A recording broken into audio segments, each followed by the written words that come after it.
Teacher, समंदर में आम का दरख्त होगा तो तुम कैसे तोड़ोगे? पठान, मछली बन के। टीचर, इंसान को मछली तेरा बाप बनाएगा? पठान, तो समंदर में दरख्त तेरी माँ लगाएगी। टीचर, कल स्कूल क्यों नहीं आए? पप्पू, मैं बीमार था। टीचर, अच्छा कल दवाई की पर्ची लेके आना। पप्पू, मैं दम कराया सी। बीवी, सुना है जन्नत में शोहर को बीवी के साथ नहीं रहने देंगे। शोहर, सही सुना है ना? बीवी, ऐसा क्यों? शोहर, पगली, इसीलिए तो इसे जन्नत कहते हैं। शोहर, बेगम आज ऐसी चाय बनाओ जिसे पीकर मैं नाचने लगूं, झूमने लगूं, मस्त हो जाऊं। बीवी, हमारे घर भैंस का दूध आता है, नागिन का नहीं। जॉइंट फैमिली सिस्टम में खाने की कोई चीज अपनी बेगम तक सही सलामत पहुंचाना बेहतरीन और दुनिया की खतरनाक तरीन स्मगलिंग है। डॉक्टर, आपके वालिद के वाइट सेल्स बिल्कुल खत्म हो गए हैं। पप्पू रोता हुआ बाहर गया और वापस आकर बोला, डॉक्टर वाइट सेल तो नहीं मिले, ये तोशिबा रेड मिले हैं, यही डाल दे। डॉक्टर, ये चाइना का बालू नहीं, तेरा बाप है।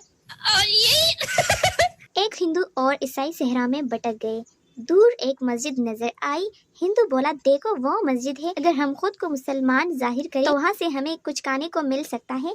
मैं अपना नाम अहमद बताऊंगा। मगर ईसाई ने खुद को मुसलमान जाहिर करने से इनकार कर दिया। मस्जिद के इमाम ने दोनों का खुश दिली से इस्तकबाल किया और नाम पूछा। हिंदू, मेरा नाम अहमद है। ईसाई, मेरा नाम माइकल है। इमाम साहब ने एक शख्स को बुलाया और कहा, माइकल के लिए कुछ खाने को लाओ। फिर हिंदू की तरफ मुखातिब हुए और कहा, और सुनाए अहमद साहब, रोजे कैसे गुजर रहे हैं?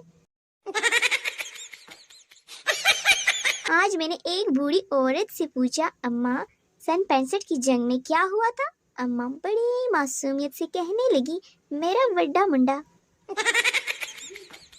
शेख, लीजिए ना और बिस्किट खाए। मेहमान, नहीं शुक्रिया, मैं पहले ही 4 खा चुका हूँ। शेख, वैसे काय तो आपने 7 है, लेकिन यहाँ कौन सा कोई गिन रहा है? एक मछली ने अपनी अम्मी से पूछा, अम्मी हम जमीन पर क्यों नहीं रहते? मछली की अम्मी, बेटा हम फिश है और जमीन पर तो सेल्फिश रहते हैं। पाकिस्तान में जो मामला कौमी असेंबली में बहस करने वाले होते हैं वो नाई की दुकान पर डिस्कस होते हैं। मियाँ बीवी चोरी के मौजू पर गुफ्तगू कर रहे थे। शोहर, जो शख्स चोरी करता है वो बाद में जरूर पछताता है। बीवी रोमांटिक अंदाज में बोली, आपने तो शादी से पहले मेरी नींदें चुराई थी, उनके बारे में क्या ख्याल है? शोहर, बकवास तो कर रहा हूँ, वो बाद में जरूर पछताता है। गंदी सोच वाले दोस्त अगर चुप भी रहे तो गंदे इशारे जरूर करते हैं। नियत साफ हो तो चुम्मी हराम नहीं होती, ये बात दोस्तों को कौन समझाए?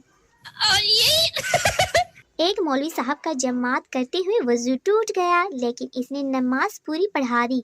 जब इसने सलाम फेरा तो पीछे बैठे हुए एक पठान ने कहा, मौलवी साहब मान गया तेरी ड्राइवरी को, पंचर टायर्स के साथ भी गाड़ी को मंजिल तक पहुंचा दिया। एक पठान ने पहली दफा रोजा रखा और दोपहर में निढाल हो गया। पठान ने एफएम पर कॉल कर दी। कॉलर ने पूछा, जी कस्टमर आप क्या सुनना पसंद करेंगे? पठान बोला, बाजी हमको तो बस मगरिब का अजान सुना दो।